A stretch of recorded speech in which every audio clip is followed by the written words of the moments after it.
ನಮಸ್ತೆ. ಇವತ್ತು ಯೂಟ್ಯೂಬ್ ಇದೆ. ಕಿರುಚಿತ್ರಗಳನ್ನು ನಾವು ಸುಲಭವಾಗಿ ಸ್ಟ್ರೀಮ್ ಮಾಡಬಹುದು.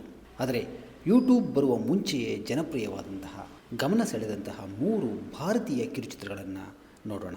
ಲಿಟಲ್ ಟೆರರಿಸ್ಟ್ ಇದು 15 ನಿಮಿಷಗಳ ಕಿರುಚಿತ್ರ. 2004ರಲ್ಲಿ ಬಿಡುಗಡೆಯಾದಂತಹ ಕಿರುಚಿತ್ರ ಇದು. ಅಶ್ವಿನ್ ಕುಮಾರ್ ಅವರು ಈ ಕಿರುಚಿತ್ರವನ್ನು ನಿರ್ದೇಶನ ಮಾಡಿದರು. ಪಾಕಿಸ್ತಾನದ ಬಾಲಕನೊಬ್ಬ ಕ್ರಿಕೆಟ್ ಬಾಲ್ ಹುಡುಕುತ್ತಾ ತಪ್ಪಾಗಿ ಭಾರತದ ಗಡಿಗೆ ಪ್ರವೇಶ ಮಾಡ್ತಾನೆ. ಗಡಿ ರಾಜಕೀಯದ ಮಧ್ಯೆ ಮಾನವೀಯತೆ ಮತ್ತು ಸಹಾನುಭೂತಿಯ ಕಥೆಯನ್ನು ಈ ಚಿತ್ರ ಹೇಳುತ್ತೆ. 2005ರಲ್ಲಿ ಅಕಾಡೆಮಿ ಅವಾರ್ಡ್ಸ್ನಲ್ಲಿ best live action short film ವಿಭಾಗಕ್ಕೆ ನಾಮನಿರ್ದೇಶನಗೊಳಿತು. ವಿಶ್ವದ 100ಕ್ಕೂ ಹೆಚ್ಚು ಚಿತ್ರೋತ್ಸವಗಳಲ್ಲಿ ಪ್ರದರ್ಶನವನ್ನು ಕಾಣಿತು. ಭಾರತೀಯ ಕಿರುಚಿತ್ರರಂಗಕ್ಕೆ ಜಾಗತಿಕ ಮನ್ನಣೆಯನ್ನು ತಂದುಕೊಟ್ಟಂತಹ ಕಿರುಚಿತ್ರ ಇದು. ಇದು ನಿಮಗೆ ನೋಡೋದಕ್ಕೆ ಎಲ್ಲಿ ಸಿಗುತ್ತೆ? ಇವಾಗ ಇದು ಯೂಟ್ಯೂಬಲ್ಲಿ ಅಧಿಕೃತವಾಗಿ ಅಪ್ಲೋಡ್ ಆಗಿದೆ. ಒಮ್ಮೆ ನೋಡಿ. ದಿ ಕ್ಲೌಡ್ ಡೋರ್ 29 ನಿಮಿಷಗಳ ಕಿರುಚಿತ್ರ ಇದು. 1994ರಲ್ಲಿ ಈ ಕಿರುಚಿತ್ರ ತಯಾರಾಯಿತು. ಮನಿ ಕೌಲ್ ಅವರು ಈ ಚಿತ್ರವನ್ನು ನಿರ್ದೇಶನ ಮಾಡಿದರು. ಪುರಾಣ, ಪ್ರೇಮ ಮತ್ತು ಕಾಮತತ್ವವನ್ನು ಕಲಾತ್ಮಕ ದೃಶ್ಯ ಭಾಷೆಯಲ್ಲಿ ನಿರೂಪಿಸಿರುವಂತಹ ಪ್ರಯೋಗಾತ್ಮಕ ಕಿರುಚಿತ್ರ ಇದು.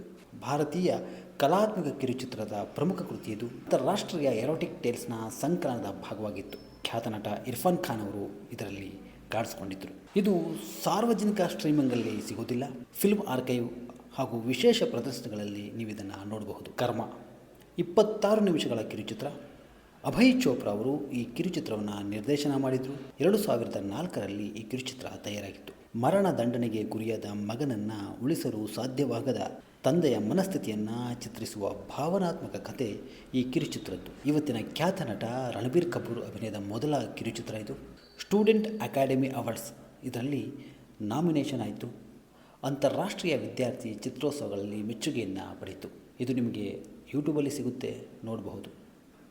ಇವತ್ತಿನ ಕಾಲಘಟ್ಟದಲ್ಲಿ ಕಿರುಚಿತ್ರಗಳ ಪ್ರದರ್ಶನ, ಸ್ಟ್ರೀಮಿಂಗ್ ಬಹಳ ಸುಲಭ. ಯೂಟ್ಯೂಬ್ ಜೊತೆಗೆ ಸುಮಾರಷ್ಟು ಅದೇ ತರಹದ ವೇದಿಕೆಗಳಿವೆ. ಆದರೆ ಈ ಕಿರುಚಿತ್ರಗಳು ಇದ್ಯಾವುದೂ ಇಲ್ಲದಂತಹ ಸಮಯದಲ್ಲಿ ತಯಾರಾದಂಥವು. ಭಾರತದ ಕಿರುಚಿತ್ರಗಳಿಗೆ ಮನ್ನಣೆಯನ್ನು ತಂದುಕೊಟ್ಟಂಥವು. ನಮಸ್ಕಾರ.